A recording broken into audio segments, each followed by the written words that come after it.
This is the second unit looking at the text of Revelation. In the first, we looked at chapter 1, which includes the introduction to the first series of 7 scenes in this book that we're going to look at now. The first section of Revelation consists of 7 letters dictated to John.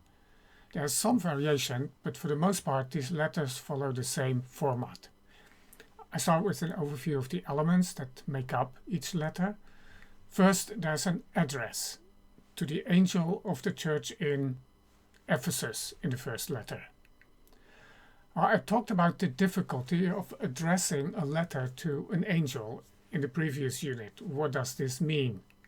Angel may refer to church leadership or to the person reading the letter, or it may indeed be used in the meaning it has everywhere else in this book, that of a heavenly being, an angel, in this case responsible for the church and representing, incorporating, personifying the church, so that by addressing the angel, the church is addressed.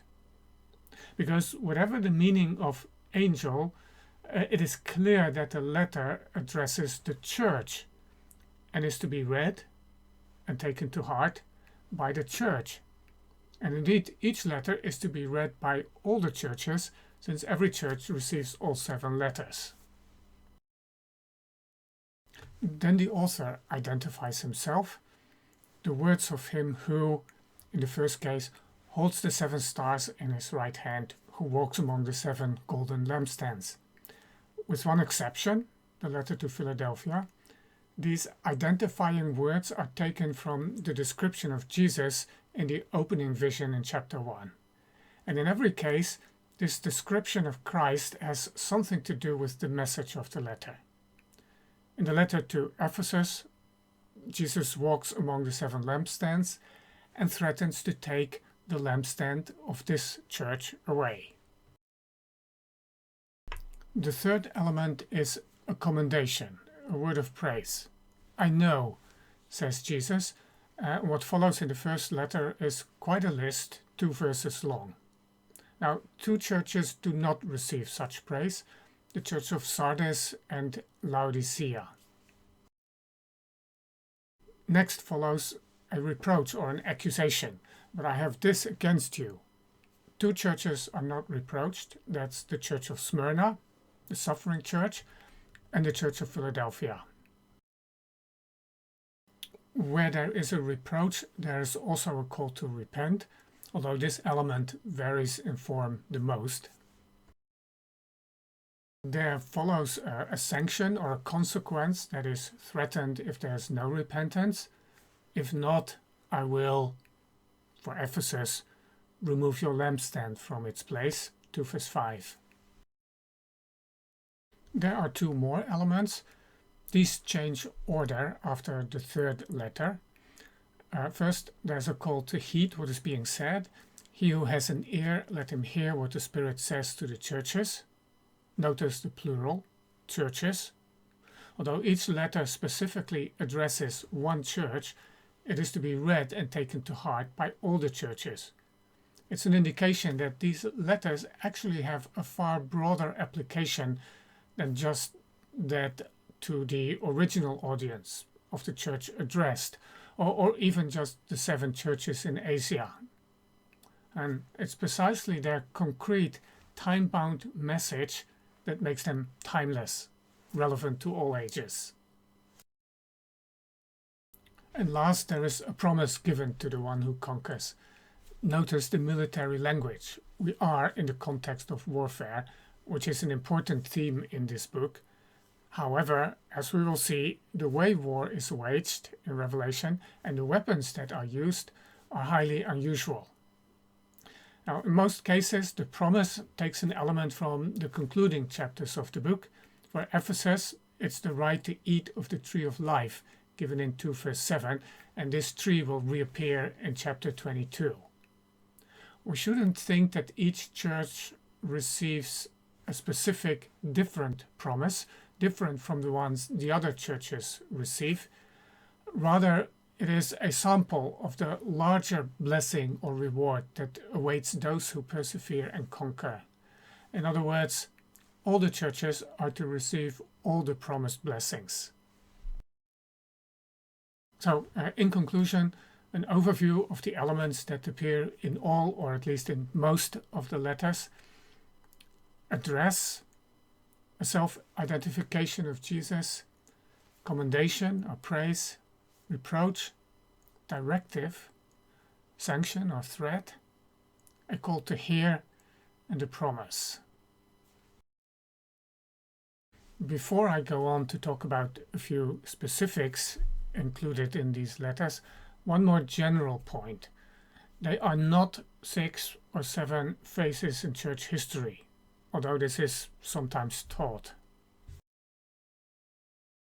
According to this kind of view, Ephesus may represent the Apostolic Church, Smyrna the persecuted church in the Roman Empire, Pergamum the church after Constantine, the emperor who ended persecution, leading to Christianity becoming the official religion of the empire, and so forth for the Middle Ages, the time of the Reformation, and the present time or the end time, in which, according to many versions of this view, we have faithful Philadelphia and lukewarm or apostate Laodicea existing side by side.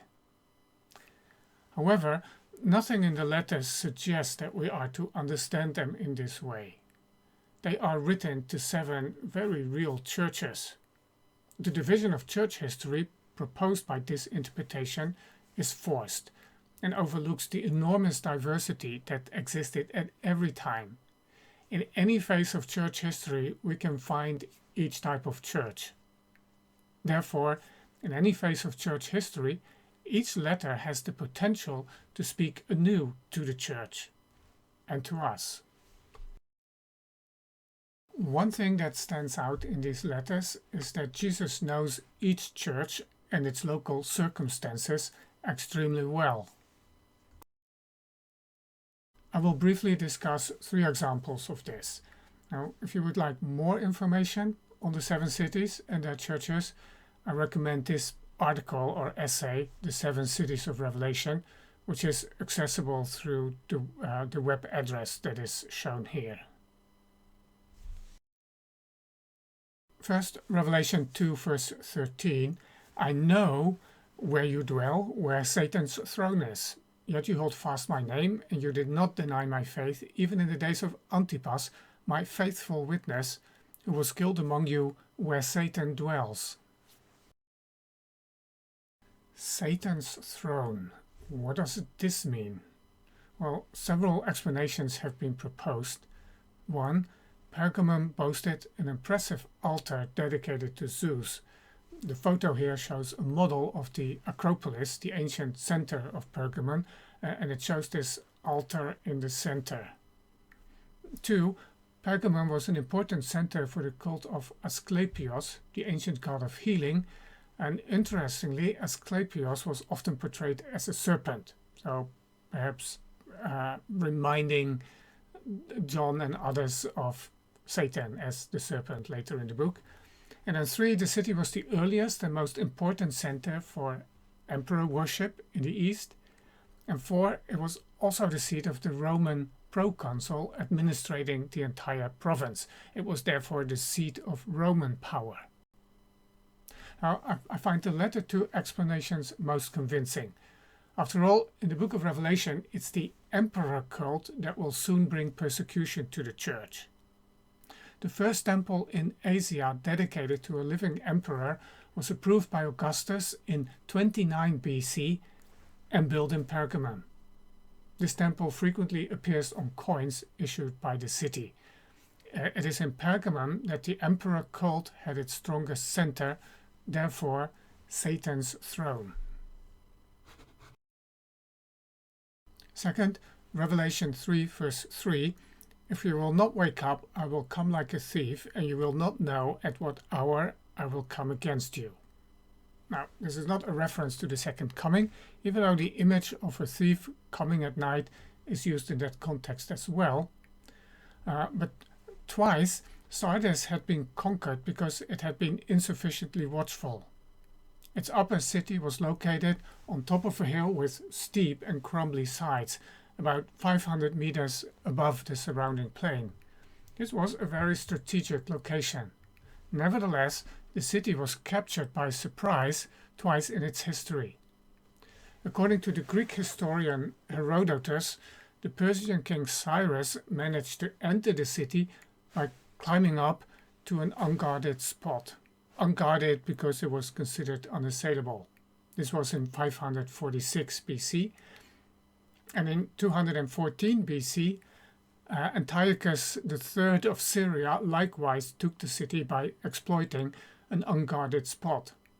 So the image of an intruder coming at an unexpected hour would have evoked painful memories in Sardis. Third and last, Revelation 3 verse 17. For you say, I am rich, I have prospered, and I need nothing, not realizing that you are wretched, pitiable, poor, blind, and naked. Now, Laodicea was destroyed by a severe earthquake in AD 60. It declined aid from the emperor and financed its own rebuilding in a spirit of proud independence. This is an indication of how wealthy and how proud the city was. A verse shows that the church was as self-sufficient and independent, I need nothing, as the city in which it lived. Laodicea functioned as a banking center.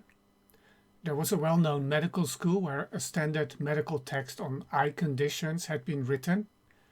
It's often claimed that it produced an important eye salve, which is possible but not certain. The city was also known for its textile industry, especially for its black high-quality wool. So the pillars of Laodicea's economy, therefore, were banking, medicine, and textile.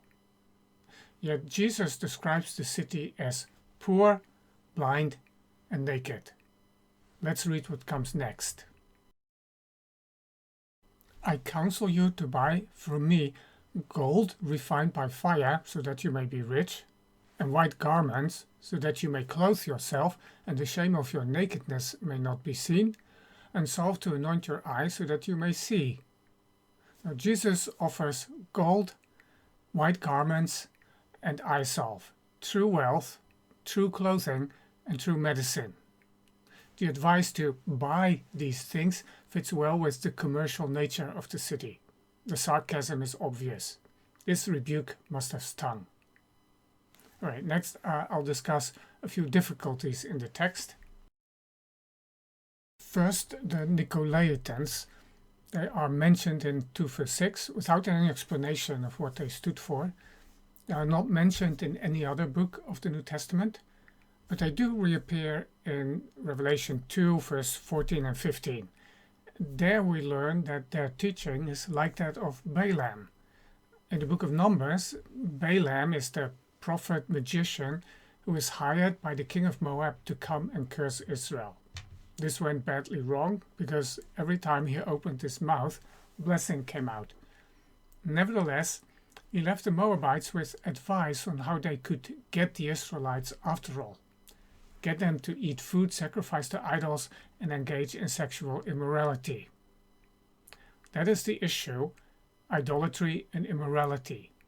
Both were associated with various feasts and occasions that took place in the temples in honor of a god, and these were important social and business events.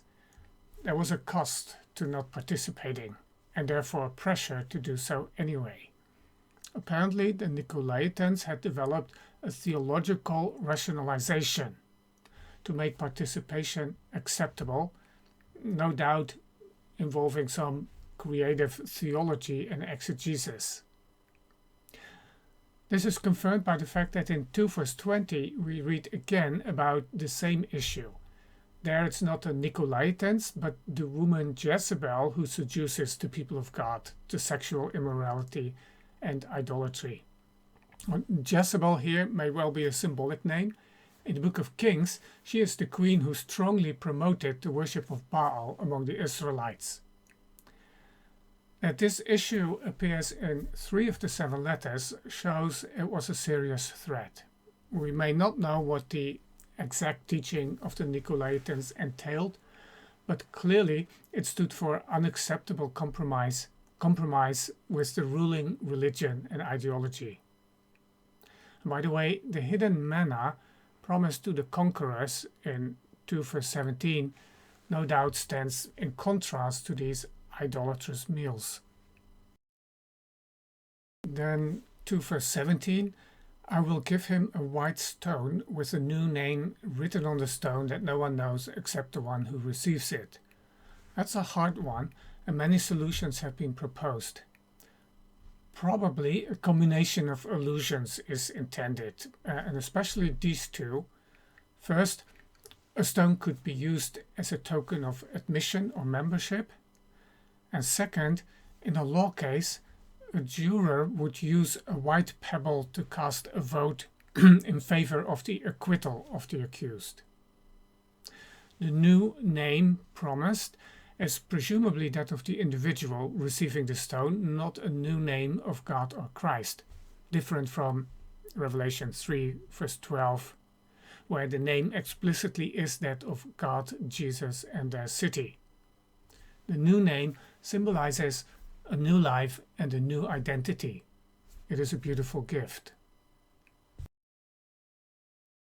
Last, in 2 verse 24, we read about the deep things of Satan.